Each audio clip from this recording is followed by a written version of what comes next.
Hey man, we saw the Minecraft movie. It wasn't good. It wasn't good at all. But before I get into that, I got 2 of the Minecraft movie meals from McDonald's. I was very excited about it. They have this one toy. It's the hamburger, but as a character. I have 2 of these. If I don't get the hamburger and 1 or 2 of these, I am gonna think about killing myself. But that's gonna be for the end of the video. So stay tuned for that. I want to talk about the Minecraft movie.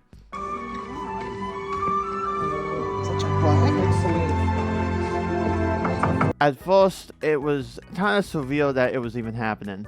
We went to the movies at like the latest showing. The absolute latest. 10:15 is the showing. Keep in mind with all the coming attractions and stuff, that is like, we're looking at 10:40 p.m. the movie starts. There are no children. It's all college students. Everyone's like dressed up as Steve, or has a creeper hoodie, or some sort of Minecraft like apparel on them, and everyone is just to each other, just screaming these vocal stems that are just activating their neurons every like 10 seconds. Chicken jockey, flint and steel. Chicken jockey, flint and steel. I went to the bathroom before the film started because I have a weak bladder. I'm not gonna lie. I can't hold that shit for the life of me. It's like a water balloon. It's gonna pop any moment. So I went in there, and there was like, it's completely like janked. There was like 15 people in there just screaming chicken jockey. I am not joking. The atmosphere was above my spectrum of autism, and that it really is saying something. Maybe that was a good thing because of the movie. It all starts with the world loading in the loading screen and loading terrain. But Steve is not Steve. Steve has like a corporate job at some place, but as a child, he yearned for the mines, but this old man wouldn't let him do it. So finally, at the ripe age, how old is Jack Black actually? Wait a minute. At the age of 55, he goes back to the mines after he plays with his mashed potatoes. I'm not joking, by the way. I'm not joking. He plays with his food, and he goes back to the mines. The old person that blocked him when he was a kid is still alive somehow. He shoots him, and then he finds the portal to Minecraft, of which he has since been there. And the entire time, it's just the exposition. The entire, like, first 33.3% of the movie, I want to say, is just the exposition and nothing else. It's just explaining to every single person what Minecraft is and what the story is. And comes the point where he finds the Neville with his wolf and named Dennis, and he goes into the Neville and he gets captured, and then he tells his dog, hey, take this cube, what is the portal to Minecraft from the real world, and hide it under my water bed. So he does that, and then we cut to Jason Momoa. Jason Momoa is broke. He's in the midlife crisis, and he owns a dying business of a video game store. It's very odd, and everything's going wrong for him. Everything. He buys the storage unit from this guy, and the storage unit is Steve's old stuff, and there's this, he has the cube, obviously. He buys the fin, and he gets so mad because everything is not going his way. There's like no valuables inside the shed. Dan TDM shows up. Dan TDM is one of the bidders on the storage unit. You can hardly recognize him because he's wearing a hat. Not a single soul in the theater knew that was Dan TDM, except for my group. We were the only ones to see him, I believe. It wasn't like the Matt Pat moment in the Five Nights at Freddy's movie, but I digress. Anyway, new 2 kids come to town, the kid from Stranger Things and the one lady. And fast forward, kid builds a jetpack. The jetpack crashes into the giant mascot of the peanut factory or whatever. And the kid is like now in trouble with the law, but not the law, but the store. It just seems so out of left field. We see him like making this jetpack, and I remember going to Tall and saying, he's crafting, and it's gonna lead into the rest of the movie. And it did, and that is the wild part.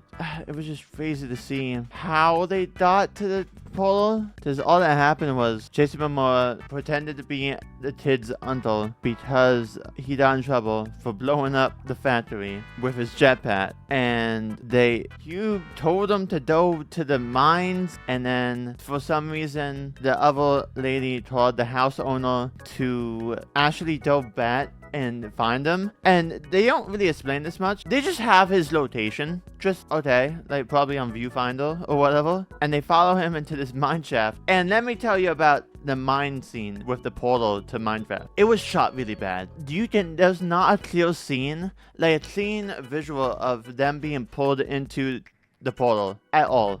There's just recut. That's it. You can hardly be able to understand what's happening if they didn't tell you what was happening. And then fast forward, we go into Minecraft now. The kid goes in, then Momoa, and then the lady that's somehow hit by Momoa, he doesn't fall down. Until the house owner comes and knocks him down because she's fat. That's the fat joke. That's the first thing that comes up. And it's just like, okay, they're in Minecraft now. It immediately dawns to nighttime. They build a house, and then they get invaded by zombies. And then Jack Black appears and saves them because he got released from the queen of the Neville to get the cube back for her, for the power. It's all just convoluted bullshit, if I'm being honest. And then you won't believe the song that plays when Jack Black appears. It's fucking Lil Boofin plays. That's like the last song I would have expected from the Minecraft movie to play, like at all. It was so surreal to me that all of this was happening. And then they figure out they have to work together, so he gets the cube back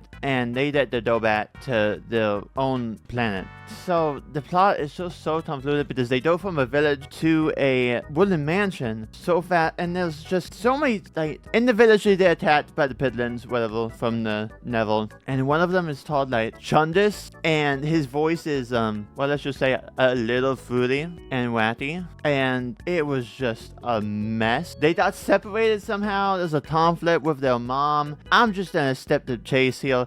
It wasn't that great. Momoa sacrifices himself, but doesn't sacrifice himself because he comes back later in the film, saves the kid. It's just all very, like, nonsensical. Nothing's really happening. It's not really about Minecraft. It's about their relationship, and I don't really care about their relationship because it was so rushed, I want to say. And then there's this one, like, double crossing scene with Jason Momoa and the diamonds because he's poor or whatever. It's just all, I'm getting too much in my head right now. It's just all a mess. It's just all a mess. And then they build an Iron Golem, like, army with stuff that's not even in the game, but in Minecraft dungeons. But then also the Swift Iron Golem is not in any of them. But then they win. They did that. And then they go back to Earth. Steve comes with them. And that's the end of the movie. Keep in mind, I did not even say anything about the side scenes, the side plot. A villager just goes into the planet Earth and gets hit by this lady who's the principal of the boys' school, and they go on dates, and it's just so bad. It's so bad. Everything's so bad. A fever dream. It was just terrible. It was just so bad. I can't help but say that. I really was optimistic too. I was so optimistic. I don't know why. Why was I optimistic? I don't know. The side plot was terrible with the teacher and the villager getting in love. I have no idea. There was a Technoblade cameo in the movie. That was pretty cool. That was about the only good thing about the movie. Whoa. Is he some kind of king? No. That's a legend. Jack Bat had many musical numbers for no reason. It was just insane. Because he does sin. He sins in a lot of movies. He sins in the Mario movie. He's saying in this movie. I don't know why. Post-credit scene, spoiler alert, as if I didn't just say the entire movie. It's him returning back to his old house that got bought out by someone else, and that someone else is Alex.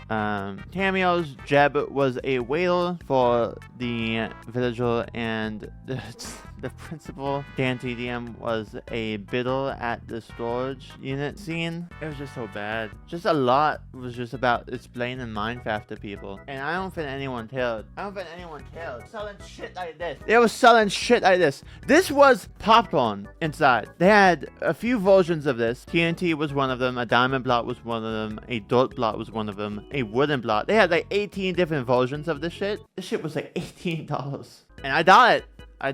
And this is it. That's all you get. Overpriced bullshit 101. They did not have the cut, but they just kept on selling bullshit. It's just so convoluted. And I I wanted to enjoy this movie. I really wanted to. And it's just so bad. Oh my god. If I had to give this movie 1 out of 10, a 2, maybe a 3, we're pushing it. It wasn't very good. I said a lot of random bullshit about the movie. Hopefully that isn't in this video. Because I talked way too much of how I didn't like every little tidbit of it. It's just one word to describe the movie. I would say convoluted is a good one. You did just say bad too. You did just say bad. I know. I wanted to like it too. It was just bad. All right. Well, without further ado, I guess we can open these. Now, if I don't get the handle, I'm gonna be very upset. Very upset. Because these were not cheap. Not cheap to death. Number one. Please be good. Please be dead. I can't fucking open it. That is not the handle. That does not feel like the handle to me. I thought Vermicide. Okay? I have one more shot on this. I really want the handle. Please! Yo!